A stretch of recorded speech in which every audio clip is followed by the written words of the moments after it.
que tenemos de poder centrar nuestra atención en el libro que procede de él, el cual es inerrante, es suficiente, infalible para nuestra vida, nos conduce, nos guía.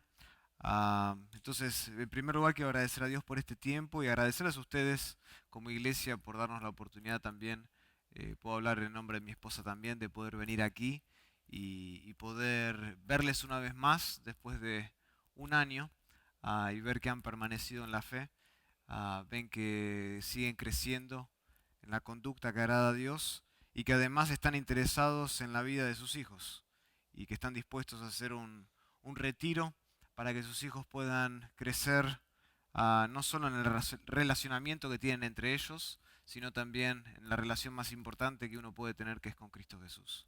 Así que agradecerles desde el fondo de nuestro corazón por la invitación y ahora solo quiero enfocarnos en la palabra de Dios. Y para introducir este tema me gustaría solo citar las palabras de un profundo pensador y apologista llamado Francis Schaeffer. Francis Schaeffer fue un apologista muy importante aquí en los Estados Unidos, que estaba en lo cierto cuando él declaró lo siguiente. Él dijo que las personas pasan de una generación a otra y lo moralmente imposible se convierte en lo pensable a medida que avanzan los años. ¿Escucharon eso? Pasan las generaciones y él dice, lo moralmente impensable se convierte en pensable a medida que pasan los años. Y este comentario de Schaeffer es realmente aterrador. Es realmente aterrador cuando uno lo pone en perspectiva. Lo que en la década de los años 1970, cuando Francis Schaeffer escribió estas palabras, parecía ser impensable, hoy ya no lo es. Hoy ya no lo es. Y uno de esos impensables es sin lugar a duda la homosexualidad.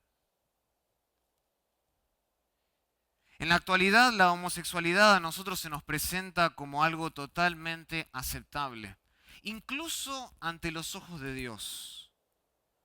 Algunos autores que pueden considerarse como parte del evangelicalismo más amplio han revisado su postura sobre la homosexualidad en los últimos años. Y déjenme darles algunos ejemplos y leerles algunas citas.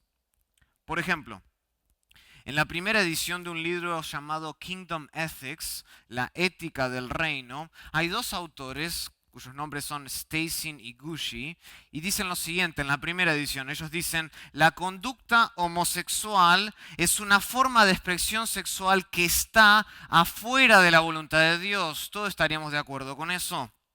Pero tan solo 13 años después, en la segunda edición del mismo libro, ambos autores cambiaron su postura por lo que ellos llamaron una visión revisionista evangélica. Ya cuando usted escucha una postura revisionista debe prenderle las alarmas. Ahora para ellos, tan solo 13 años después de cuando escribieron ese primer libro, ellos dicen, y estas son sus palabras, es moralmente admisible a los ojos de Dios que las personas homosexuales, tanto hombres como mujeres, tengan relaciones maritales, no relaciones causales o promiscuas. Es decir, mientras que dos homosexuales estén casados, es admisible ante los ojos de Dios. 13 años pasaron para que cambien la postura. Estos son libros que circulan dentro del evangelicalismo más amplio. Tony Campolo, un reconocido profesor de sociología y también un famoso orador dentro del círculo evangélico, anunció en el año 2015 lo siguiente. Él dijo, finalmente estoy listo para solicitar la aceptación total de las parejas cristianas homosexuales en la iglesia. El pastor Steve Chalk sostuvo en la revista, no sé si la conocen, Christianity Today, en la edición del año 2013, en la edición de febrero, él dijo que creía que las relaciones monógamas, del mismo sexo no eran pecaminosas y que las de iglesias debían apoyarlas. Eventualmente lo echaron de una alianza evangélica, pero esto fue 2013, 2015, segunda edición de un libro, hace poco tiempo, una visión revisionista evangélica sobre la postura homosexual. Ahora, tal vez esta defensa moral de la unión homosexual a nosotros nos parece un poco rara, nos choca, todavía incluso dentro del evangelicalismo. Recuerdo cuando en el año 2019, en aquel entonces el presidente de la Convención Bautista del Sur, llamado J.D. Greear, dijo lo siguiente, y acá estoy citando, al que en aquel entonces era el presidente de la Convención Bautista en los Estados Unidos. Él dijo, la Biblia susurra cuando habla del pecado sexual y grita cuando habla del materialismo y el orgullo religioso. De hecho, dice Greear, Jesús ni una sola vez dijo que fuera difícil para los homosexuales ir al cielo. Dijo que era más fácil pasar por un camello por el ojo de una aguja que entrar una persona religiosamente orgullosa o materialmente exitosa en el reino de Dios. Fin de la cita. Como se pueden imaginar, su sermón no tardó en hacerse viral en las redes sociales. Y J.D. Greear eventualmente emitió un comunicado el 26 de junio del 2021, se tardó un poquito, 2 años, para pedir disculpas por si sus palabras habrían causado confusión. Sin embargo, la duda persiste todavía dentro de algunos círculos cristianos que no están del todo seguros de que la Biblia condene la conducta homosexual y muchos prefieren permanecer callados ante la idea de que la homosexualidad es algo aceptable ante los ojos de Dios y por lo tanto consistente con la moralidad bíblica. Pero nosotros debemos preguntarnos, ¿qué dice la Biblia sobre esto? ¿Qué dice la Biblia respecto? ¿Qué es lo que Dios enseña y cuál es su postura sobre la homosexualidad? Y ese es el título de mi mensaje hoy. La postura de Dios sobre la homosexualidad. ¿Guarda acaso silencio Dios sobre los pecados sexuales en la Biblia? ¿Susurra Dios sobre el homosexualismo? ¿O lo condena? Para poder, creo yo, entender la postura que Dios tiene sobre la homosexualidad y este pecado, que hoy es aceptable, es necesario examinar con más detalles algunos de los pasajes más relevantes de la Biblia sobre este asunto. Y esto es un poquito distinto a lo que generalmente hago, que es quedarme en un solo pasaje. Hoy vamos a estar específicamente en 3 pasajes distintos, tanto del Antiguo como del Nuevo Testamento, y ver cuál es la visión unificada, cuál es la perspectiva de Dios sobre este pecado que hoy, o que parecía ser impensable hace unos años atrás y que hoy es tan común y tan pensable y tan aceptable y que incluso en la escuela se lo enseña de manera abierta. Y hay 3 elementos que me gustaría considerar esta mañana con ustedes y que nos van a servir como guía a medida que avancemos y estudiemos estos 3 pasajes.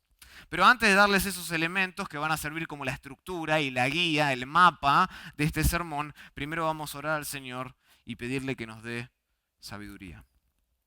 Querido Padre, venimos delante de ti y lo hacemos como lo hace un mendigo, pidiendo de que nos des migajas de tu sabiduría para entender tu palabra. Padre, nosotros sabemos que sin tu sabiduría, sin tu capacitación, nosotros no podemos entender las cosas que son de Dios. Sabemos que el Espíritu mora en nosotros y ahora te rogamos, Señor, que ese Espíritu nos instruya. Que pueda tomar tu palabra y esa semilla de verdad pueda ser plantada en lo más profundo de nuestro corazón para crear convicciones firmes que nos hacen permanecer fieles a lo largo del tiempo. Padre, permite hoy que veamos qué es lo que tú tienes que decir sobre este tema tan candente en nuestra cultura. Y que desafortunadamente muchas iglesias han callado y guardan silencio por miedo a que otros los miren mal, por miedos a ser cancelados por la cultura, por temor, muchas veces incluso familias cristianas, de sentir vergüenza de lo que tú dices.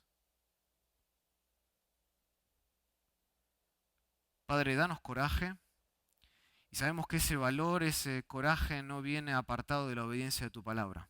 Por eso queremos escuchar tu voz. Queremos ser instruidos por tu palabra, que procede de ti y la cual es suficiente para nuestra vida y claramente suficiente para abordar este tema con toda claridad. Lo pedimos todo esto en el nombre de Jesús. Amén. El primer elemento que quiero que consideremos esta mañana es la intención de Dios. Ese es mi primer punto. La intención de Dios. Según el diseño original de Dios, el matrimonio consiste entre un hombre y una mujer. Un hombre y una mujer. Acompáñenme a Génesis capítulo 1.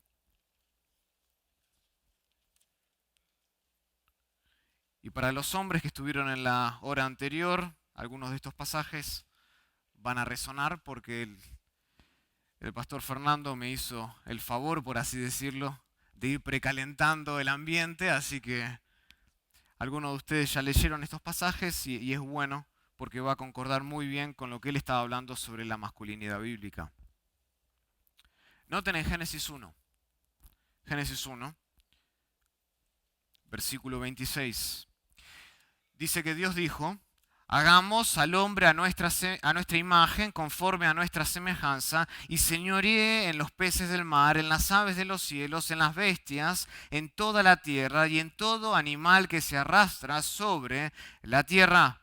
Y dice versículo 27, noten este pasaje: y creó Dios al hombre a su imagen, Dios los creó, varón y hembra los creó. Otra manera de traducir ese versículo es: y creó Dios a la humanidad, ¿sí? Está hablando de los seres humanos, y creó Dios a la humanidad a su imagen, a imagen de Dios lo creó, varón y hembra los creó. Y este versículo es importante. Es fundamental para entender este aspecto del homosexualismo. Aquí nosotros observamos en este versículo una clara distinción de la raza humana. Dios crea la raza humana, Dios crea la humanidad, pero la distingue. ¿La distingue en qué? En dos sexos complementarios. Por un lado están los varones y por el otro lado están las mujeres. Hay dos sexos. En eso creemos porque eso fue lo que Dios creó. El sexo no es fluido, el género no es algo que se determina según mis sentidos, o lo que yo creo que es lo que Dios determina en nosotros.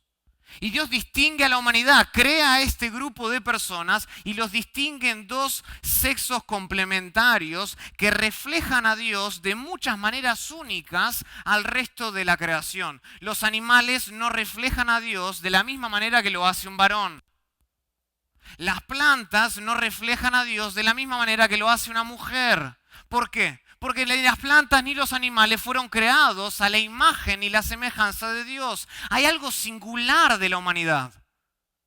Y Dios divide a la humanidad, hace una distinción en estos dos sexos complementarios. El varón por un lado y la mujer por el otro.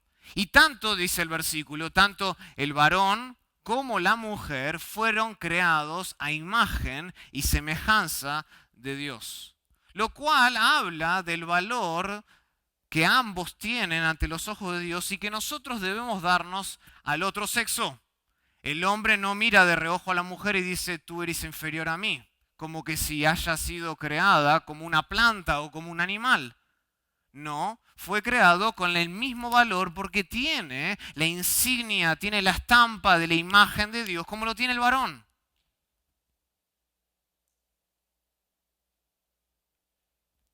Ambos fueron creados a imagen y semejanza de Dios, algo que de hecho aparece después en Génesis capítulo 5, que se vuelve a repetir, versículo 1. Dice: este es el libro de las generaciones de Adán, el día que creó Dios al hombre, a semejanza de Dios lo hizo, varón y hembra los creó y los bendijo y llamó el nombre de ellos Adán el día en que fueron creados. Noten otra vez, este pasaje vuelve a repetir lo que se dijo antes. El día en que Dios creó a la humanidad, a semejanza de Dios la hizo, y después vuelve a hacer la distinción en dos sexos complementarios. No hay tres, hay dos. Varón y hembra los creó. Entonces, el hecho de que el varón y la mujer sean hechos a imagen y semejanza de Dios, revela por qué nosotros somos similares en muchos aspectos, por ejemplo, físicos. Somos similares en aspectos emocionales, somos similares en aspectos sociales. Sin embargo, el texto de Génesis capítulo 1 también señala que somos distintos en esas mismas categorías sobre la base de nuestro sexo. Por ejemplo, existen claras diferencias entre el hombre y la mujer en lo que refiere al aspecto físico. Si bien ambos, el hombre y la mujer, tienen dos brazos, no es que uno es un extraterrestre que tiene un brazo de más, ¿no? Hay algo que nos pone en común, ¿sí? Asimismo, también hay claras diferencias. Por ejemplo, en promedio hay un estudio que dice que el hombre es más de un 30% más fuerte que la mujer, especialmente en la parte superior del cuerpo. 30% más fuerte. Y esto es justamente lo mismo que Pedro repite después en 1 de Pedro capítulo 3 versículo 7, cuando dice que el hombre debe vivir sabiamente con su mujer y debe tratarla como a qué, como a vaso más frágil. A eso se está refiriendo, al hecho de que por lo general, comúnmente, la mujer, físicamente hablando, es más frágil que el varón. Entonces, ¿somos similares en muchos sentidos? Claro que sí, porque tenemos la imagen y fuimos creados a semejanza de Dios. Pero en esas mismas categorías incluso hay distinciones. Y esta es una de ellas, puede ir por muchas más. Pero cada una de estas distinciones, cada una de estas diferencias que vemos entre el hombre y la mujer, nosotros sabemos cuando leemos las Escrituras que vienen como resultado directo de la voluntad de Dios. No es el resultado del proceso evolutivo del hombre. No. Noten versículo 26 de Génesis 1. Dice, hagamos al hombre a nuestra imagen. ¿Quién está hablando? Dios. Dios es el que habla y dice, hagamos al hombre a nuestra semejanza conforme a nuestra imagen. Y señoré, noten que Dios es el que determina hacer al hombre y a la mujer como los hizo. O sea, las distinciones que hay que separan ambos sexos vienen como resultado directo de la voluntad buena de Dios. No es el proceso evolutivo, no es lo que yo siento que debo ser, es la voluntad directa de Dios. Y estas distinciones, estas diferencias entre el varón y la mujer encuentran su máxima expresión, ¿saben dónde? En el matrimonio. Cuando ambos se unen en una sola carne y se complementan el uno al otro. Por eso más adelante Moisés en Génesis 2:24 dice, Por tanto, dejará el hombre a su padre y a su madre y se unirá a su mujer y serán ¿qué? Una sola carne. Eso viene después de que Dios le estipula al hombre lo que tiene que hacer en el huerto del Edén y después de que el hombre le da nombres a los animales y se da cuenta que no es bueno que el hombre que esté solo. Entonces Dios crea a una mujer que complementa al varón, que no es inferior en ningún sentido de la palabra, en valor, en dignidad. Están en el mismo plano, pero tienen complementos. Es la ayuda idónea. Y después Moisés es como que añade una nota editorial y dice, por tanto, porque Dios diseñó al hombre y a la mujer así, dice, por tanto, dejará el hombre a su padre y a su madre y se unirá a su mujer y serán una sola carne. Hermanos, ¿eso saben qué es? Eso es el paradigma de Dios para el matrimonio. ¿Cómo sabemos eso? Es muy fácil. Es muy fácil. ¿Adán a qué madre tenía que dejar? A ninguna madre. Esto es claramente una nota que Moisés introduce y dice, este es el patrón de Dios de ahora para adelante. Dios en el matrimonio, o considera un matrimonio la unión entre un hombre y una mujer. Noten que no es un hombre con un hombre, no es una mujer con una mujer. ¿Por qué? Porque ese no es el paradigma de Dios. El paradigma del matrimonio de Dios es un hombre con una mujer que se unen complementariamente en una sola carne. Un hombre nunca puede ser el complemento adecuado de otro hombre. ¿Saben por qué? Porque no es lo suficientemente diferente. Es tan simple como eso. Y lo mismo con una mujer. Una mujer no es el complemento adecuado para otra mujer porque no es lo suficientemente diferente. El matrimonio es la unión entre un hombre y una mujer. La unión homosexual, entonces, no es un matrimonio.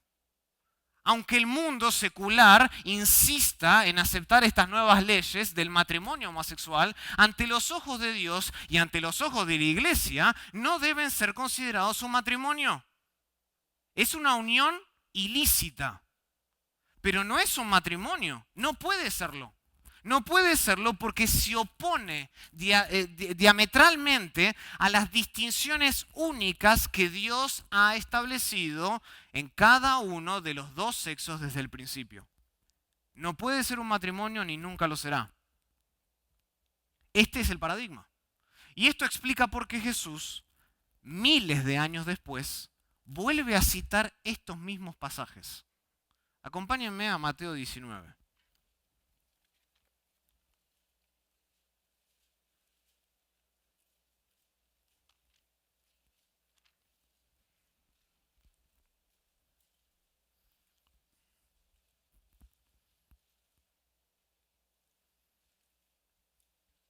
Mateo capítulo 19, ver el contexto, versículo 1 dice, aconteció que cuando Jesús terminó estas palabras, se alejó de Galilea y fue a las regiones de Judea al otro lado del Jordán, y le siguieron grandes multitudes, y le sanó allí. Entonces vinieron a él los fariseos, noten con qué intención, tentándole y diciéndole, ¿es lícito al hombre repudiar a su mujer por cualquier causa? ¿Es lícito al hombre darle una carta de divorcio por cualquier razón?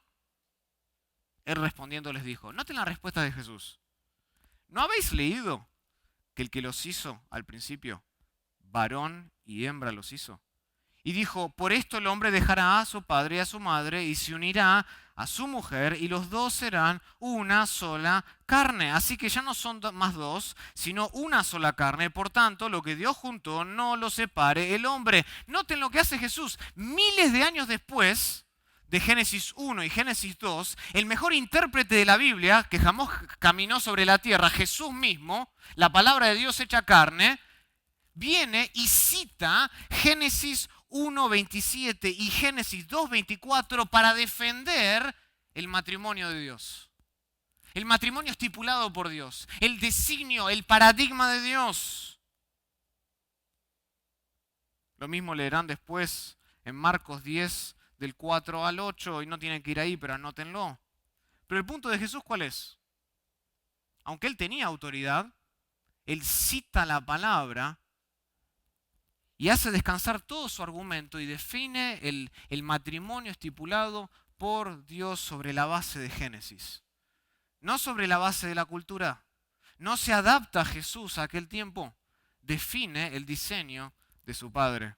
O sea, esto es importante para nosotros porque no importa cuánto tiempo pase, ni cuán lejos vivamos nosotros del huerto del Edén, el matrimonio solo tiene una definición y está sancionada únicamente por Dios en la Biblia. Está sancionada por Dios, solo tiene una definición. Un hombre y una mujer unidos en una sola carne, en un pacto entre ellos. Eso es un matrimonio. O sea, cohabitar con una persona, sea del mismo sexo o no, no es un matrimonio ante los ojos de Dios. Acompáñenme, déjenme darles un ejemplo. Juan capítulo 4, quiero que vean esto. Juan capítulo 4.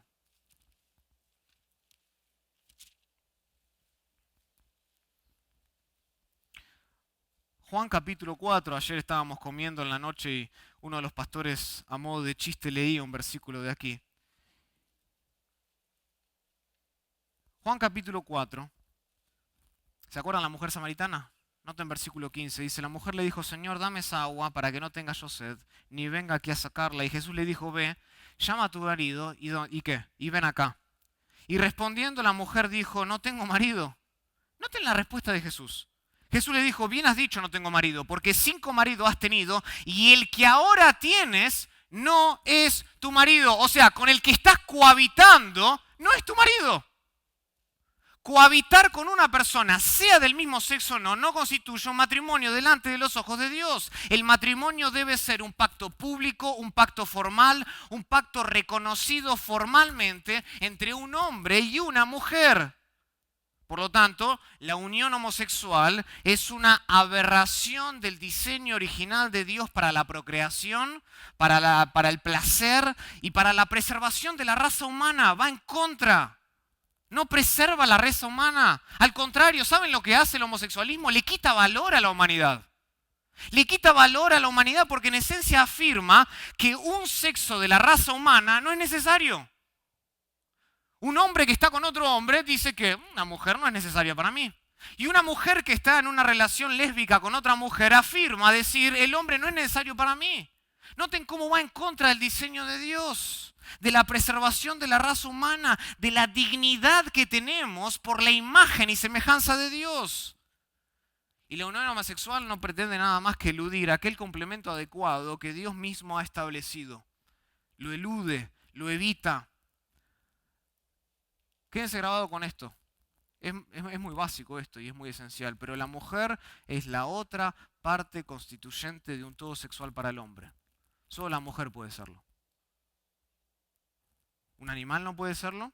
De hecho, eso pasó en Génesis 2. No puede serlo. Solo la mujer es la otra parte constituyente de un todo sexual para el hombre. Y de la misma manera, el hombre es el complemento sexual de la mujer. La unión homosexual entonces niega el concepto más básico de complementariedad en la Biblia. Y quiero que escuchen, no mis palabras, no quiero que escuchen en este caso ni siquiera las palabras de Moisés en Génesis. Quiero que escuchen a Camille Paglia. Camille Paglia es una doctora y escritora lésbica que dice lo siguiente. La homosexualidad no es normal, dice ella. Al contrario, la homosexualidad es un cuestionamiento a la norma. Ella dice, escritora lesbiana, dice, la naturaleza existe, le guste o no le guste a los académicos. Y en la naturaleza, la procreación es la única regla implacable. Esta es la norma, dice ella. Nuestros cuerpos sexuales fueron diseñados para la reproducción. Nadie nace gay. La idea es ridícula, dice ella. La homosexualidad es una adaptación, no es un rasgo innato de la humanidad. Fin de la cita.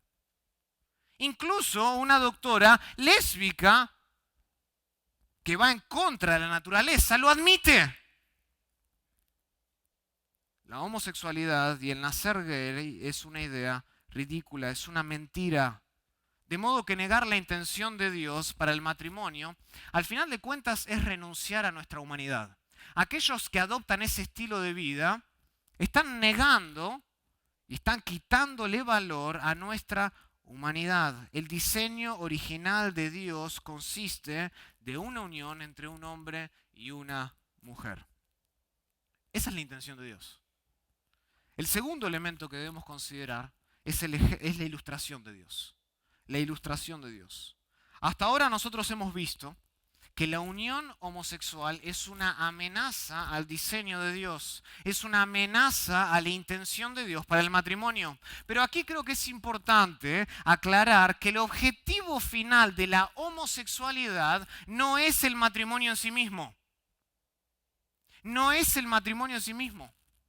Países como Dinamarca, Suecia y Noruega son una buena ilustración de esto.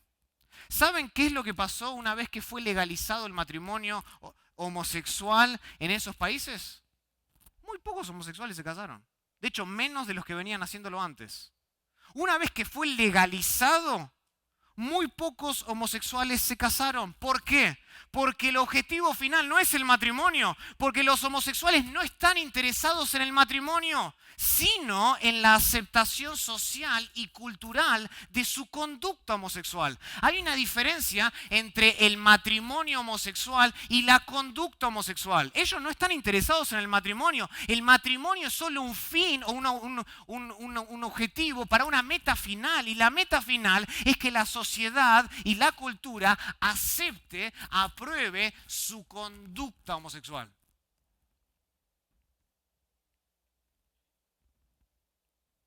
En las propias palabras de dos activistas homosexuales, dicen así: casi cualquier, y esto es aterrador también, casi cualquier comportamiento empieza a parecer normal si te expones lo suficientemente a él. Casi cualquier comportamiento. Por eso vienen por nuestros hijos, ¿no es así? Cuanto más te expongas, más aceptable es. Y el matrimonio, la lucha para el matrimonio homosexual es solo algo más para poder encontrar la aceptación y la aprobación de su conducta nefasta. Su meta es nada más y nada menos que la legislación de un estilo de vida de pecado que altera nuestra propia humanidad, la devalúa. Su meta es esa. Este siempre ha sido el objetivo final de los homosexuales desde un principio incluso. Incluso si volvemos a Génesis, poco después de que Adán y Eva pecaron, ¿se acuerdan en Génesis capítulo 3? Nosotros empezamos a leer en el libro de Génesis que la perversión sexual se extiende rápidamente por la raza humana. Dios había hecho claro su intención. La intención era un hombre y una mujer en santo matrimonio. Llega Génesis 3, la humanidad cae en pecado. Y rápidamente empezamos a ver las ramificaciones de eso. Y llegamos a Génesis 4, versículo 19, y ¿saben que lo que aparece? La poligamia. Un hombre con varias mujeres. Encontramos a Lamec, un hombre con muchas mujeres. Esa no era la intención de Dios, pero ya un capítulo después de que cayeron, ya encontramos la poligamia. Saltamos a Génesis 12 y encontramos el adulterio, o casi el adulterio, entre Saraí y el faraón. Encontramos la fornicación con Agar en Génesis 16:4. Encontramos el incesto de las dos hijas de Lot con su padre, ¿se acuerdan? En Génesis capítulo 19:36. Encontramos la violación sexual en Génesis 34 con Siquem y Dina. Encontramos la prostitución en Génesis 38 con Tamar. Y al final encontramos en Génesis 39:7 el acoso sexual entre, ¿se acuerdan?, la esposa de Faraón y José. O sea, no tenemos que ni siquiera llegar a Éxodo para ver cómo la perversión sexual del hombre se había extendido por toda la raza humana. Increíble, nefasto. Las implicaciones de haber desobedecido a Dios y haber dudado de la suficiencia de su mandato, de la Escritura. Ahora, vemos todos esos ejemplos y son llamativos, pero hay un ejemplo. Hay un ejemplo en Génesis que merece nuestra atención, especialmente con la conducta homosexual, y eso aparece en Génesis 19. Génesis 19. ¿Y por qué digo que merece nuestra atención? Es porque aparece en gran escala. Y Moisés se toma varios versículos para describir lo que estaba pasando en estas ciudades. Génesis capítulo 19. Voy a leer versículo 1. Llegaron pues los dos ángeles a Sodoma a la caída de la tarde, y Lot estaba sentado a la puerta de Sodoma, y viéndolos Lot se levantó a recibirlos y se inclinó hacia el suelo y dijo: ahora, mis señores, os ruego que vengáis a casa de vuestro siervo y os hospedéis, y lavaréis vuestros pies, y por la mañana os levantaréis y seguiréis vuestro camino. Y ellos respondieron: no, que en la calle nos quedaremos esta noche. Pero él porfió con ellos mucho, dice el texto, porque Lot sabía, Lot conocía la ciudad. Y fueron con él, y entraron en su casa, y les hizo banquete, y coció panes sin levadura, y comieron. Pero antes de que se acostasen, rodearon la casa los hombres de la ciudad, los varones, dice el texto, de Sodoma, todo el pueblo junto, desde el más joven hasta el más viejo, y llamaron a Lot y le dijeron: ¿dónde están los varones que vinieron a ti esta noche? Sácalos para que los conozcamos. Entonces Lot salió a ellos, a la puerta. Noten, el texto nos dice: y cerró la puerta tras sí, porque sabía el peligro y la amenaza que había. Y dijo: os ruego, hermanos míos, que no hagáis tal maldad. He aquí, yo tengo dos hijas que no han conocido varón. Os las sacaré afuera y haced de ellas como bien os pareciere. Increíble a qué altura llega Lot para defender a estos dos varones. Hasta ahí vamos a leer. Ustedes pueden leer todo el capítulo después y pueden adentrarse más en los detalles del pasaje. Pero quiero que vean esto. Moisés toma en su relato de Génesis varios versículos para describir y llamar la atención los efectos de la homosexualidad y para demostrar específicamente cuál es el fin de una sociedad que promueve la homosexualidad como una conducta aceptable. Y Moisés va a decir y dejar bien en claro cuál es el fin de una sociedad que acepta este estilo de vida, que acepta esta conducta. Noten que aquí no estamos tratando con la unión homosexual de dos hombres. Esto no se trata de un matrimonio entre dos hombres, de una unión ilícita entre dos hombres. El texto dice en el versículo 4 que todo el pueblo se juntó esa noche enfrente a la puerta de Lot sin excepción alguna. No estamos hablando de la unión entre dos hombres, acá estamos hablando de todo un pueblo, todos los varones de Sodoma vienen y quieren conocer a estos dos invitados de lujo. Ahora hay algunos que sugieren, estudiosos de la Biblia de hecho, hay algunos que sugieren que el incidente esta noche fue simplemente un quebrantamiento de las leyes antiguas de la hospitalidad y una amenaza de violación en grupo. Algunos dicen, el pecado aquí no fue el homosexualismo. Aquí el pecado fue que no fueron lo suficientemente hospitalarios. Ustedes se ríen, pero esto está en los libros. Por ejemplo, déjenme leerle, Matthew Vines señala y dice esto. El pecado de Sodoma, escuchen, el pecado de Sodoma tuvo más que ver con la falta de hospitalidad y la tendencia de violencia que con cualquier designio sexual que los hombres tenían sobre los visitantes de Lot. Fin de la cita. Estos son libros que el evangelicalismo consume. El pecado tuvo que ver con la falta de hospitalidad. ¿Qué les parece? La realidad es que este argumento es muy poco convincente. Noten que Moisés registra en el versículo 4 lo siguiente. Pero antes de que se acostasen, rodearon la casa los hombres de la ciudad, los varones de Sodoma, todo el pueblo junto. ¿Y cómo termina el versículo? Desde el más joven hasta el más viejo. Moisés podría haber dicho, se juntaron a la casa los hombres de la ciudad, los varones de Sodoma, todo el pueblo junto, punto. Pero él agrega una frase más que nosotros pasamos por alto. Él dice, desde el más joven hasta el más viejo. El hecho de que Moisés registre que desde el más joven hasta el más viejo fueron a conocer a estos dos visitantes indica que la conducta homosexual ya había alcanzado un nivel de aceptabilidad social sin precedentes en la historia. Dicen que estaban reunidos desde el más jovencito de los varones hasta el más viejo de ellos. O sea, esto es una práctica intergeneracional. Esta es una cultura, es una sociedad que ha aceptado esta conducta y hasta los más jovencitos lo están haciendo.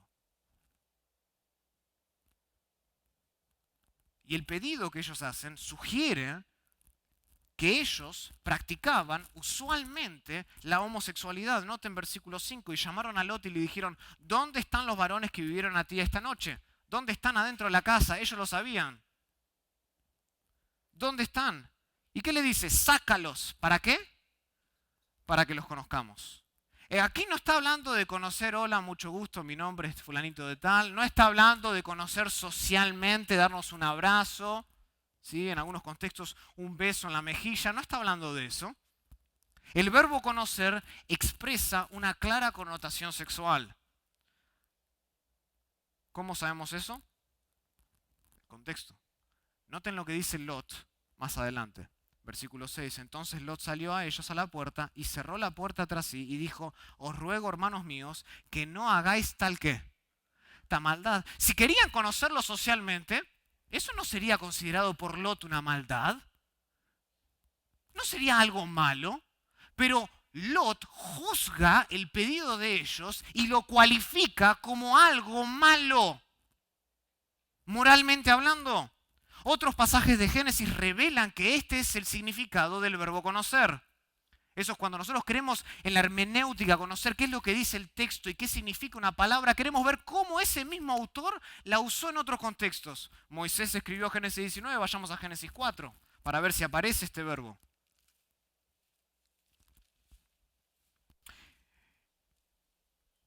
Génesis 4, versículo 1.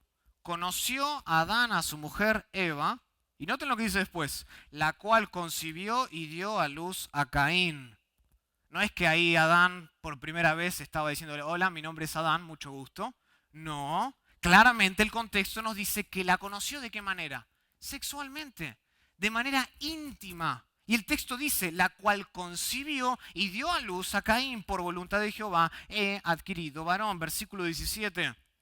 Y conoció Caín a su mujer, la cual concibió y dio a luz a Enoc. Noten cómo el texto rápidamente, Moisés, para decirnos que conocer es más que solamente un conocimiento social, añade, la cual concibió y dio a luz. Versículo 25, y conoció de nuevo a Adán. ¿Qué tuvo? Esquizofrenia Adán, ¿se olvidó quién era su mujer? No, dice, conoció de nuevo a Adán a su mujer, la cual dio a luz un hijo y llamó su nombre Set. Y después de que Moisés nos deja claro que el verbo conocer tiene que ver con una relación íntima, nos queda claro ya para Génesis 19 cuál era la intención de estos hombres con los dos invitados de lujo que estaban en la casa de Lot. Pueden ir después a Génesis 24, 16 para ver otro uso de la palabra conocer. Es más, si alguno no lo convenzo todavía de que conocer significa eso, volvamos a Génesis 19. Noten en Génesis 19, versículo 8. Lot, después de que condena el pedido de ellos, ¿qué dice? He aquí ahora yo tengo dos hijas que no han ¿qué? Conocido varón. Utiliza el mismo verbo que ellos le estaban pidiendo. Ahora, nosotros leímos en Génesis 19.1 que Lot estaba a las puertas de la ciudad. Eso significa que él era alguien prominente en la ciudad, alguien conocido. Sería realmente muy difícil que las dos hijas de Lot no sean conocidas por la sociedad, socialmente hablando. No es que las tenía ahí en un castillo y no las sacaba. No, no, no. Las conocían socialmente, pero él acá les dice, estas dos hijas no han conocido varón, es decir, son vírgenes. O sea, claramente en el contexto nos damos cuenta de cuál era el pedido. Es difícil entender el verbo conocer de otra manera que no sea sexualmente. Además, por si todavía no convenzo a alguien, nosotros sabemos que el juicio de Dios sobre Sodoma no solo fue a causa de lo que sucedió esa noche. El juicio que vino sobre Sodoma, que fue fuego y azufre que vino del cielo, no fue a causa o el resultado de lo que sucedió esa noche entre el pueblo, los varones de Sodoma y los dos individuos que estaban en la casa de Lot. De hecho, nosotros sabemos, según el contexto, Génesis 18, que Dios ya había juzgado a este pueblo por la conducta homosexual masiva que había y se practicaba. Noten, vayan al capítulo 18.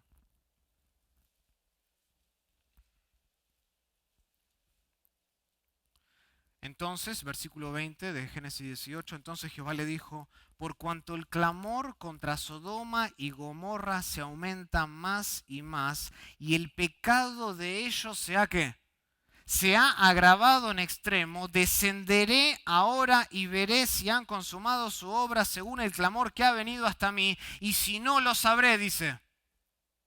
Y nosotros sabemos que al final, en el versículo 32, en este ida y vuelta que hay entre Abraham y Jehová, y volvió a decir, versículo 32, no se enoje ahora mi Señor, está hablando Abraham, si hablare solamente una vez, quizás, dice, se hallarán allí 10 personas justas, dice él. No la destruiré, respondió por amor a los 10. Y Jehová se fue luego que acabó de hablar a Abraham y Abraham volvió a su lugar. Noten que en este intercambio que hay entre Abraham y Jehová, Jehová está dispuesto incluso a pasar por alto el juicio que ya estaba estipulado si encontraba ¿cuántas personas? 10. ¿Hubo juicio en Sodoma? Quiere decir que no encontró ni siquiera 10. La conducta homosexual se había agravado a tal punto que los jovencitos se habían involucrado en eso, que los viejos estaban involucrados en eso, y eso es lo primero que quieren hacer con estos dos visitantes. Todo esto indica que lo que sucedió esa noche no fue un pecado accidental, no fue un pecado de hospitalidad, no fue un pecado de agresividad. No, esta era la manifestación de un patrón generalizado, un patrón intergeneracional de homosexualidad que era común en aquella ciudad. Era el resultado de eso, de una aceptación social. Y este relato de Génesis 19 inmediatamente la Biblia se convierte en la ilustración de Dios sobre cuál es su postura sobre el homosexualismo. ¿Cómo sabemos eso? Acompáñenme a 2 de Pedro.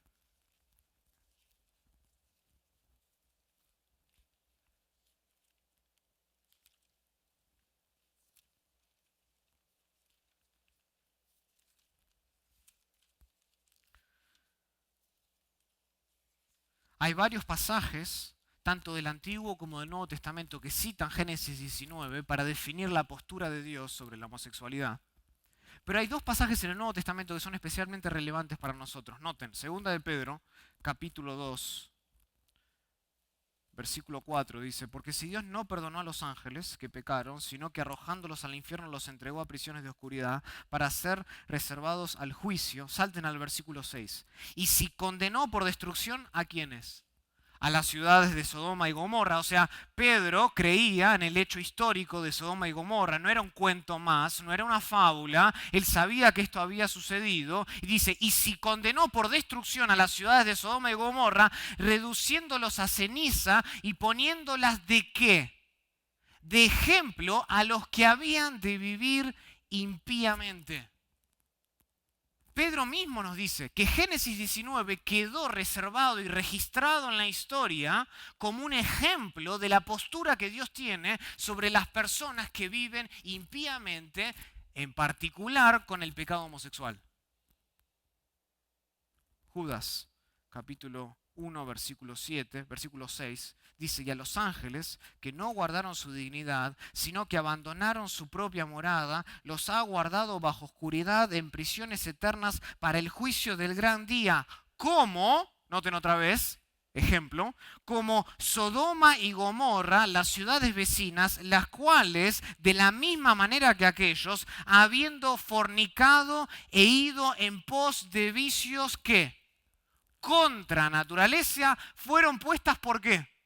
Por ejemplo, sufriendo el castigo de fuego eterno. Acá tenemos a Pedro, a Judas, y hay varios ejemplos incluso en el Antiguo Testamento que citan lo que ocurrió esa noche, el relato de Génesis 19, y dicen, esto sucedió como ejemplo para que vean qué pasa y cuál es la postura que Dios tiene y cuál es el castigo que esa cultura y esa sociedad recibirá si sigue practicando y viviendo impíamente el pecado del homosexualismo.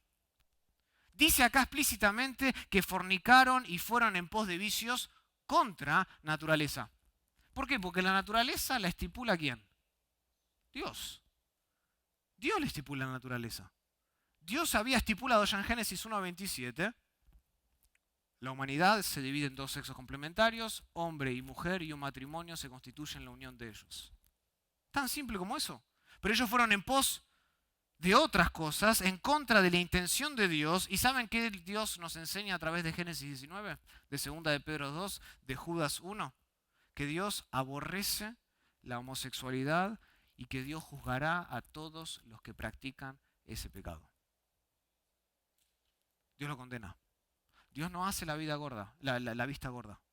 Dios lo condena. Dios aborrece porque va en contra de su intención. Por último, el tercer y último elemento que nos sirve como patrón. Vimos la intención de Dios para el matrimonio, vimos la ilustración de Dios en la historia, y quiero que veamos la invitación de Dios. La invitación de Dios. No hay duda cuando leemos el relato, tanto en el Antiguo como en el Nuevo Testamento, de que la Biblia condena la conducta homosexual. No solo el matrimonio o la relación ilícita, sino también la conducta homosexual y la aceptabilidad del homosexualismo. Noten, por ejemplo, anótenlo, en el Antiguo Testamento nosotros leemos en Levítico 18:22, no te echarás con varón como con mujer. ¿Por qué?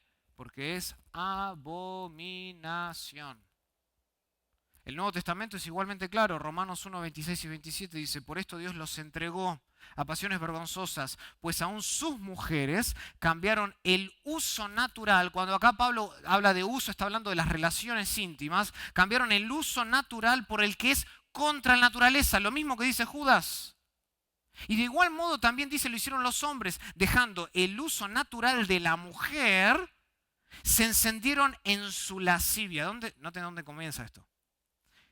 Los deseos del corazón se encendieron en su lascivia unos con otros, cometiendo hechos vergonzosos hombres con hombres y recibiendo en sí mismos la retribución debida a su extravío. Dios juzga, Dios condena y lo sigue haciendo hoy. No lo hace siempre de la misma manera. No esperemos siempre la sufre. Pero acá en Romanos 1 dice que los entrega. Los entrega. Increíble ese juicio de Dios. Entregar al hombre a sus propios deseos. Wow. El juicio de Dios ciertamente cae sobre todo hombre y mujer que practica una conducta homosexual, que tiene ese estilo de vida, que tiene esos deseos. El juicio de Dios recae sobre ellos. ¿Por qué? Porque ese estilo de vida es detestable, es abominable ante los ojos de Dios y tiene consecuencias serias. Pero como cualquier otro estilo de vida, la homosexualidad también es perdonable. La homosexualidad también es perdonable por Dios. Y no hay mejor pasaje que explique esto que 1 Corintios capítulo 6. Y quiero que me acompañen ahí, con esto vamos a terminar. 1 Corintios capítulo 6, versículos 9 en adelante. Pablo le está hablando a la iglesia en Corinto. Y en 1 Corintios capítulo 6, versículo 9, Pablo hace la siguiente pregunta. Él dice: ¿no sabéis que los injustos no heredarán el reino de Dios?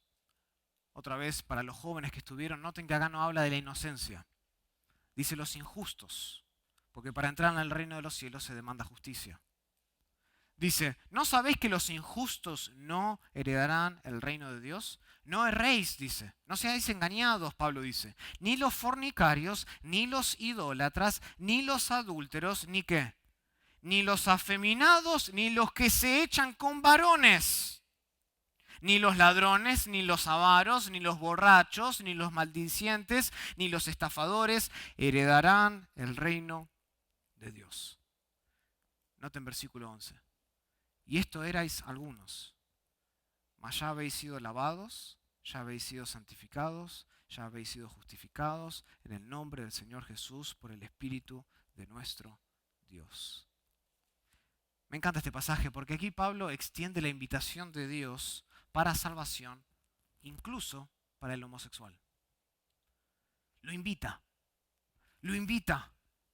Lo invita, lo pone primero en la lista de aquellos que no heredarán el reino de Dios. El afeminado, el que se echa con varón. Esto aplica también para la mujer que se echa con mujer. No heredarás el reino de Dios si vives esa conducta, ese estilo de vida. Pero Pablo aún así los invita a que se acerquen a la cruz. Y ahora, ustedes deben entender, nosotros miramos hoy la cultura de hoy en día y decimos: esto está saturado sexualmente por el homosexualismo, ¿no es así? Hay una agenda homosexual, hay una agenda que quiere instruir, enseñar a nuestros hijos que esto está bien. Pero ¿saben que en aquella época era tan mala como ahora? Si no peor. En aquella época, cuando Pablo escribe estas palabras, la homosexualidad había alcanzado un nivel de aceptabilidad muy grande en Grecia y Roma, muy grande. Por ejemplo, Sócrates fue homosexual. Platón probablemente también lo fue. 14 de los 15 primeros emperadores de Roma fueron homosexuales. Nerón, ¿se acuerdan de Nerón? Que reinó muy cerca cuando Pablo escribió estas palabras. La historia cuenta que él tenía un jovencito llamado Esporis. Un joven al cual él había castrado y lo utilizaba como una mujer, además de su esposa. Y la historia cuenta que después que Nerón se murió, el próximo emperador siguió utilizando a Esporis. O sea, niveles de aceptabilidad social increíbles. Imagínense en esta época, sería que el presidente, además de su mujer, tenga un varoncito al cual haya castrado y lo utilice con esos motivos. Esta era la moneda común en aquella época. Esto era corriente en aquella época. Así que no es de extrañar que Pablo, en esta lista de aquellos que no heredarán al reino de Dios, ponga a los homosexuales. ¿Por qué? Porque por lo visto, según vemos en el versículo 11, algunos de ellos habían sido homosexuales. Algunos de ellos que pertenecían a la iglesia ahora, en la antigüedad, su antigua manera de vivir era una conducta homosexual. Pero el punto, ¿cuál es de Pablo? El punto es que ellos habían encontrado redención a pesar de su conducta. Que Dios los había invitado, los había alcanzado por su gracia y ellos ya habían dejado ese estilo de vida. Eso es lo que dice el versículo 11. Dice, los homosexuales no entrarán al reino de los cielos. Y después dice, y esto erais algunos. No dice, sois algunos. Hay una gran diferencia entre ser y erais. Pasado, erais algunos, dejaron esa conducta, ya no la aceptan, ya no viven de esa manera. Y para enfatizar Pablo el cambio que había sucedido en estas personas, Pablo utiliza en este versículo la misma partícula en griego, una partícula adversativa, 3 veces, porque él está siendo enfático. Déjenme traducirle este versículo de otra manera, para que vean cuál enfático es Pablo. Él dice, y ustedes, y esto, erais algunos. Más, ahí aparece la primera, más ya habéis sido salvados. El texto original dice, más ya habéis sido santificados, más ya habéis sido justificados. Pablo enfáticamente le dice, pero, esto ocurrió. Vino Cristo y les infundió vida en su corazón y les regeneró el corazón. Y ahora los afectos que ustedes tienen no son por otros hombres. Ahora es para la mujer, como el diseño que Dios ha tenido desde el principio. Y Dios los ha apartado mediante la obra santificadora del Espíritu Santo para vivir una vida diferente y hacernos justos delante de Dios. Cristo vino y transformó tu vida, dice Pablo. Ya no vives igual. Y lo que estos creyentes fueron antes de ser salvos ya no importaba más, porque Dios puede salvar completamente a una persona de cualquier pecado y de todo pecado. Y la homosexualidad es un pecado, no es un pecado cualitativamente diferente que requiere un plan de salvación diferente. No. La homosexualidad, como el borracho, como el que roba, necesita la cruz de Cristo. El mismo plan de salvación. Que Cristo y que Dios infunda una nueva vida en ti, que te santifique, que te aparte de los placeres de este mundo y que te dé la justicia que solo Dios te puede dar para hacerte acepto en el amado. Ahora esto es importante. Es importante que nosotros recordemos esto. Porque muchas veces, a menudo, nosotros nos vemos tentados a aceptar la conducta homosexual sobre la base del amor. Entonces la sociedad, el mundo, la escuela, la universidad nos pregunta y nos dice, ¿acaso tu Dios no es un Dios de amor? ¿Por qué no me aceptas como soy? Y somos tentados en ese momento. La fricción está en comprometer nuestras convicciones sobre la base de ¿qué?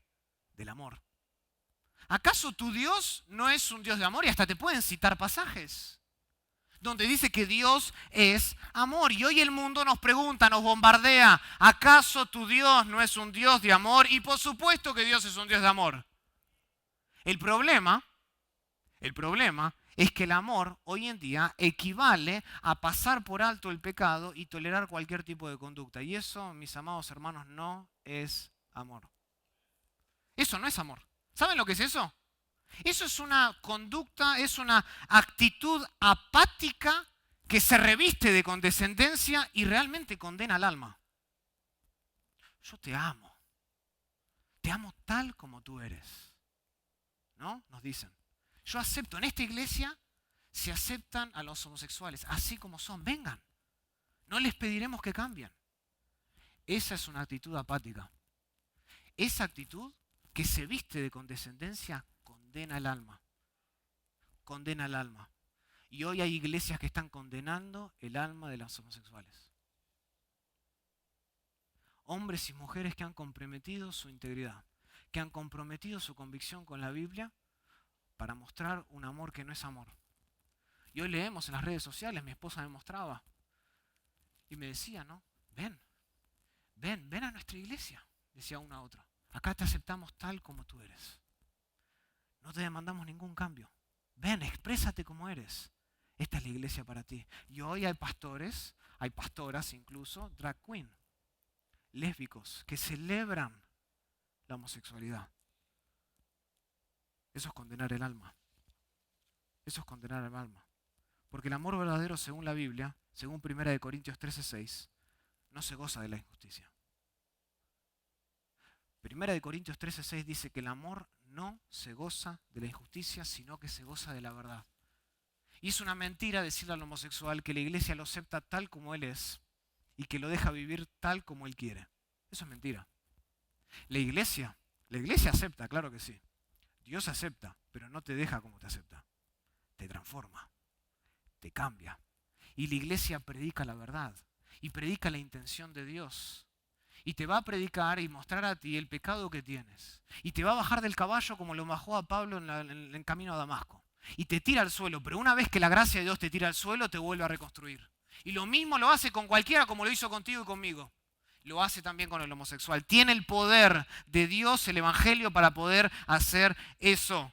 Y el amor de Dios, lejos de tolerar nuestro pecado, ¿saben lo que hace? Nos invita a contemplar la cruz, en donde se manifiesta la mayor expresión del amor de Dios, en todo su esplendor. Y ahí en la cruz nosotros vemos cómo Cristo nos amó y se entregó a sí mismo por nosotros. Lo dio todo. El amor verdadero transforma, hermanos. El amor de Dios transforma al pecador para andar en una vida completamente nueva mediante la obra de Cristo en la cruz. Y ese es el corazón del Evangelio. Y ese es el corazón de nuestro mensaje, que insiste en no dejarnos de la misma manera que nos encontró. Si el Evangelio en el cual tú has creído te dejó en la misma conducta y en el mismo estilo de vida que el que tenías antes, entonces no has creído en el Evangelio de Cristo. El Evangelio de Cristo no te deja de la misma manera en la que te encuentra. El amor de Dios no te deja igual. Entonces, ¿qué tenemos que hacer nosotros? ¿Cuál es nuestra respuesta como iglesia? Nosotros tenemos que proclamar el amor de Dios, no el de la cultura. Proclamemos el amor de la cruz, no el de la sociedad, porque solamente Cristo puede hacer verdaderamente libre al homosexual. Y esta es la invitación de Dios. Esta es la invitación de Dios para el mundo. Esta es la invitación de Dios para la iglesia. Esta es la invitación que nosotros estamos llamados a proclamar y a extender todos los días de nuestra vida hasta nuestro último suspiro. Que Dios invita al pecador, pero le pide arrepentimiento y un cambio de vida. Para concluir entonces, es evidente, es claro, cuando nosotros vemos estos pasajes, y podríamos ver muchos más, que la conducta homosexual es y se considera un pecado a los ojos de Dios. No es admisible, no es aceptable. Dios no ha revisado su postura a lo largo de los años, como lo hacen estos autores. No, Dios no revisa su postura. Dios tiene una postura, y es que este pecado es aborrecible.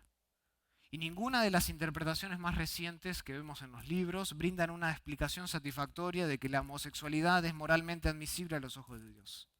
Y a diferencia de J.D. Greear, el expresidente de la Convención Bautista, nosotros debemos concluir que la Biblia grita por todas partes que el matrimonio consiste entre un hombre y una mujer. La Biblia no susurra sobre el pecado sexual, la Biblia grita. Y lo vemos en todas las páginas. El matrimonio es entre un hombre y una mujer. Es completamente absurdo afirmar que la Biblia susurra sobre el pecado sexual.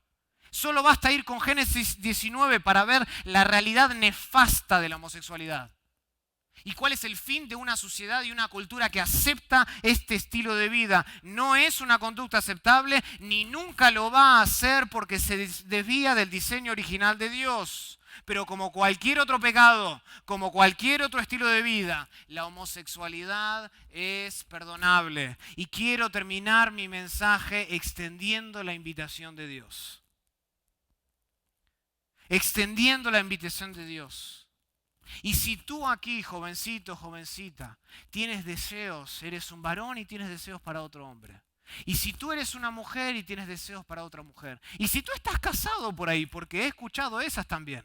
Y he conocido personas de hombres que han dejado su matrimonio porque se empezaron a vestir como mujer y en la noche tenían otra vida que la que tenían en el día. Si tú estás considerando eso, ven a Cristo de hoy. Cristo puede liberarte.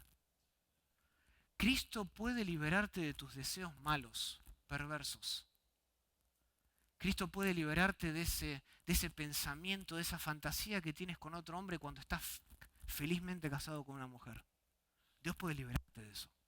Puede cambiar lo que tú no puedes cambiar, que es tu corazón. Puede darte un corazón nuevo. Y solo lo único que debes hacer es venir a Cristo. Venir a Cristo por la fe.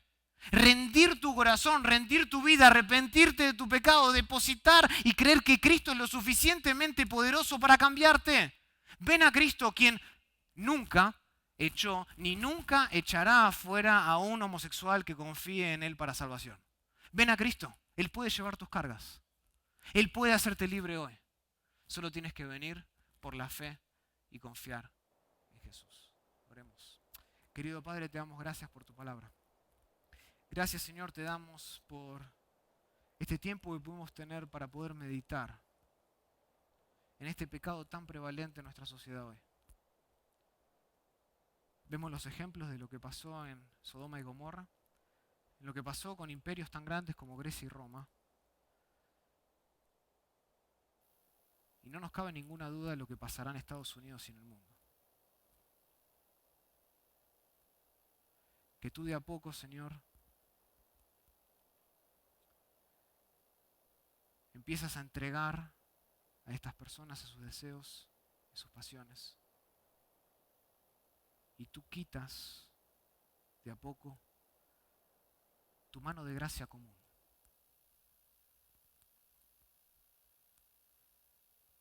Y vemos esto y realmente nos asusta pensar el mundo en el que vivirán nuestros hijos. Y vemos esto y como iglesia, como cristianos, muchas veces sentimos temor de hablar y defender el matrimonio. Padre, te ruego que nos des valentía, que nos des coraje para anunciar las buenas nuevas de salvación. Que no lo hagamos con actitud condenatoria, pero sino extendiendo por tu gracia la misma invitación que extendió Pablo a la iglesia en Corinto. La misma invitación que incluso tú estuviste dispuesto a dar en Génesis 19 si encontrabas 10 hombres.